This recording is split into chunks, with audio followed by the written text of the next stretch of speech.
ஓடம் வந்த நதிக்கரையில் ஒளியும் சேர்ந்தது. அந்த ஒளியில் தெய்வ குழந்தை தவழ்ந்து கிடந்தது.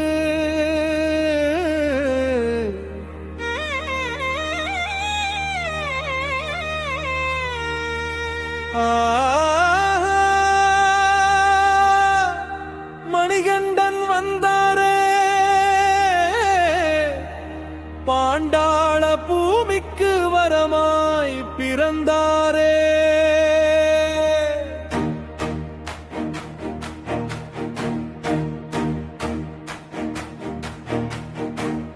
காலை கதிரவன் மெல்ல எழ, பம்பை நதிக்கரை பொன்னாய் மிளிர, பார்க்க வந்த ராஜனும் அதிசயித்தான். அட இது என்ன, அட அதற்குள்ளே ஒரு குழந்தை கடவுள் இட்ட விதி. அரசர் மனம் மகிழ்ந்தாரே,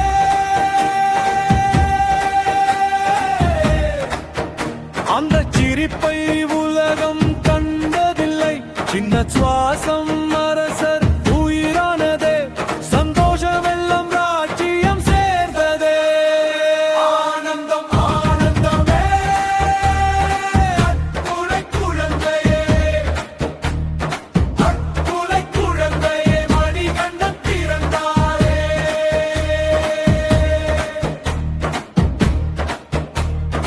அரசியின் மடியே இவனுக்கு கோவில், அவள் பாசத்தில் ஆனந்தம் பொங்கியாவி.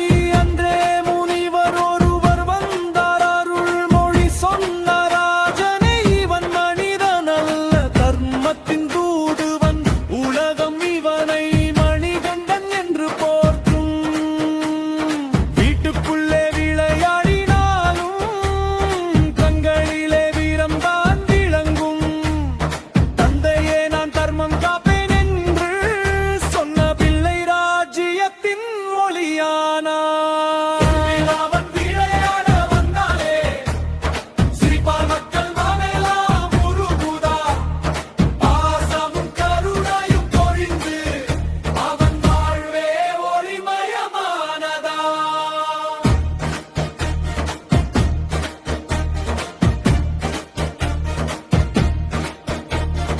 ராஜ்யம் செழிக்கவன் பாசம் பரவும், அரசி மடி மீது பாசமாய் உறங்குவான்.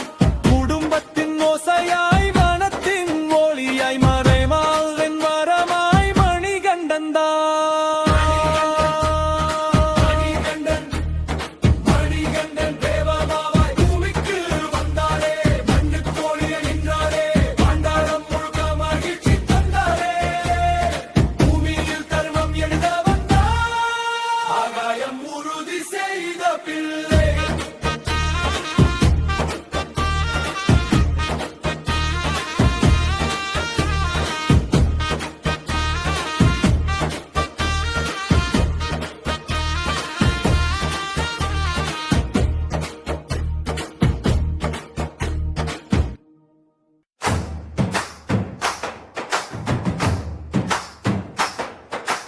சுவாமியே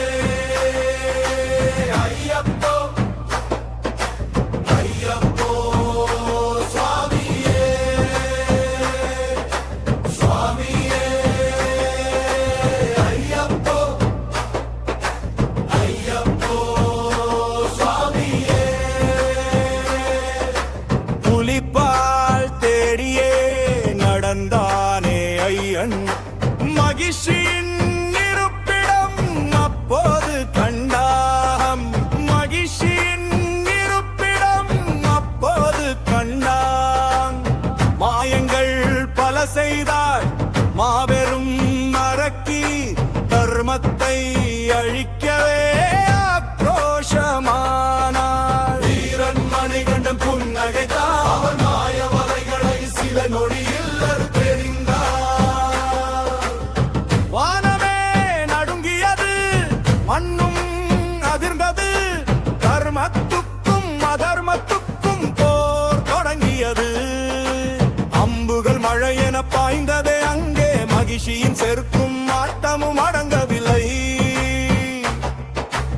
முடிவு தெரியாத போரில் தேவர்கள் வியக்க ஹரிஹரனின் மைந்தன் சண்டைத்தான் அன்னை வாழ்த்தினாள்.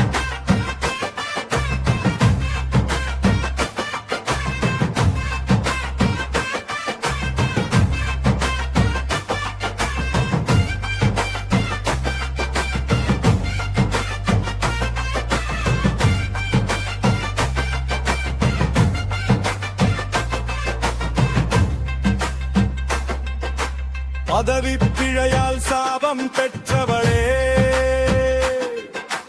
உன் விமோசனம் என் கையில் தான் கண்டாய். ஹரிஹர சுதனாலே மரணம் என்றே அன்று வரம் பெற்ற சாபமே உனது. மணிகண்டன் பாய்ந்தான், அவளை வதம் செய்தான். அவள் தேகத்தில் இருந்து சாபம் விலக அங்கே மாளிகை பெண்ணாக வடிவம் கொண்டாள். மகிழ்ச்சியின் நோக்கம் அங்கே நிறைவேறியதே. மகிழ்ச்சியை வதம் செய்தான் ஐயன். இந்த மண்ணுக்கே நிம்மதி வந்ததே.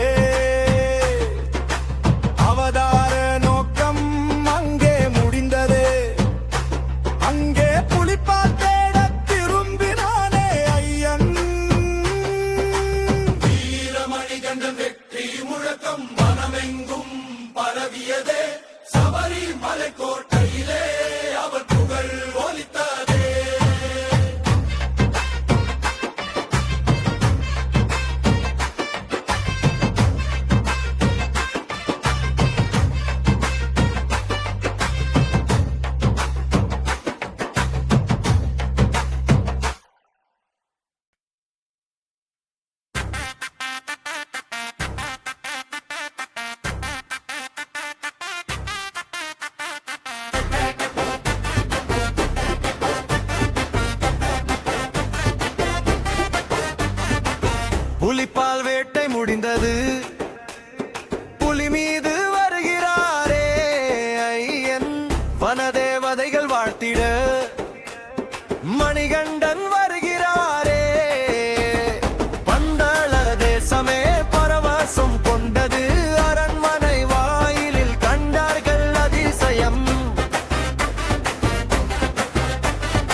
மகிழ்ச்சியை வென்றான் மணிகண்ட வீரன். மண்ணுலக பணி அங்கே முடிந்தது. சபரிமலை தனில் தவம் இருக்க சாஸ்தா வடிவம் கொண்டு நடந்தார். வெற்றி முழக்கம் இன்னை தொடவே வீர திருமகன் மலையேறினான். இனி இந்த போர்க்கருவி தேவையில்லை என்று எண்ணிய ஒவ்வொன்றாய் கீழே வைத்தார். வில்லையும் அம்பையும் முதல் படியில் வைத்தார். வளையும் கேடயத்தையும் அடுக்கி வைத்தார். இட்டியும் கோடாரியும் இடம் பிடித்தன. எதிரியை அழித்த வேலும் அங்கே நின்றது.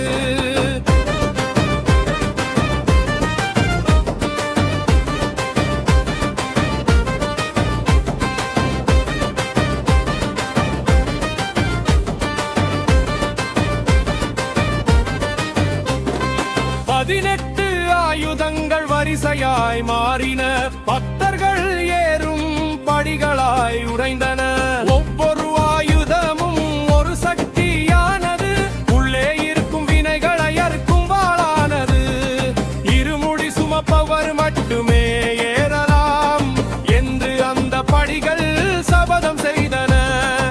ஆயுதத்தின் வீரம் அங்கே அடங்கி கிடக்க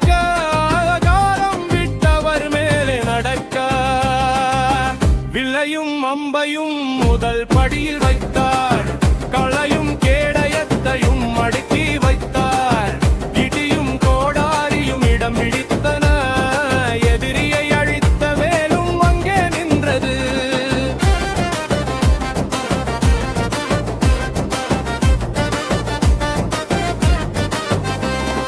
கல்லாய் இருக்கும் அந்த கருங்கர் படிகள் கர்ம வினைகளை தீர்க்கும் மருந்துகள். 18 படியேறி ஐயனை பார்த்தால் பயங்கள் நீங்கி பரவசம் நிலைக்கும்.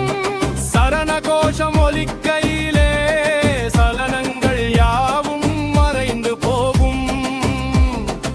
ஆயுதங்கள் தந்த அந்த பாதுகாப்பு ஆயுள் முழுதும் நம்மை காக்கும்.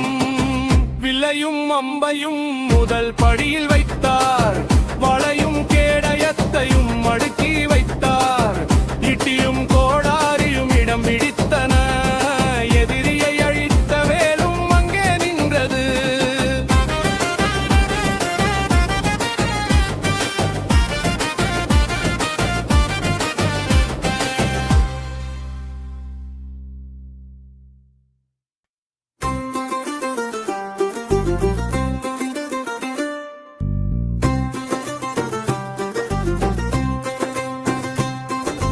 ஐயன் சந்நிதி அருகினிலே அமர்ந்திருக்கும் அந்த தேவி யாரோ? மாளிகை புறத்து அம்மன் அவளே, மணிகண்டன் அருளை பெற்றவளே. அரக்கியாயிருந்த மகிழ்ச்சி வீழ்ந்தாள். அழகிய லீலைய சாபம் நீங்கி எழுந்தாள். முன்னே நின்ற தெய்வத்தை கண்ணைய மணக்க வரம் கேட்டாள். என்னையே ஆட்கொண்ட வீட திருமகனே, உன்னையே மணக்க என் மனம் ஏங்குதே. பெண்ணின் காதலை ஏற்றுக்கொள்வீரே. என்னையும் உன்னிழலில் சேர்த்துக் கொள்வீரே. புன்னகை பூத்தா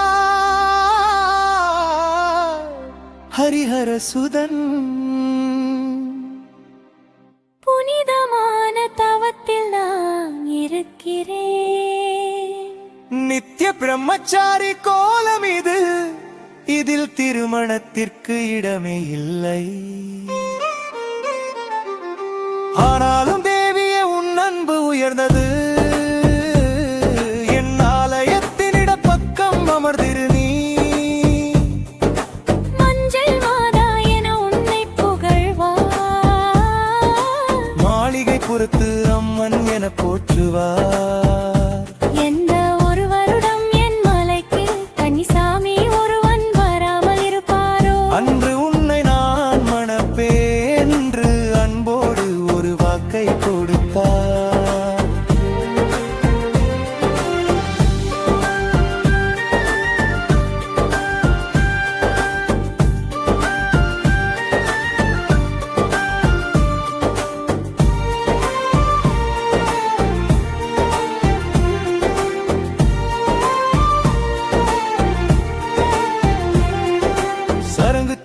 காலில் கன்னிசாமிகள் சரணங்கள் பாடிய சரங்கள் செருகி நின்றன. ஆண்டுகள் கோடி கடந்தும் இன்றும் அம்மன் தவம் மட்டும் கலையவில்லை. அவள் காத்திருப்பு ஒரு பாவியம், அவள் அமர்ந்த இடம் ஒரு ஆலயம். ஐயன் அருகில் அவளும் இருந்து அனைத்து ஈர்க்கும் அன்னை என அருள் புரிவாள்.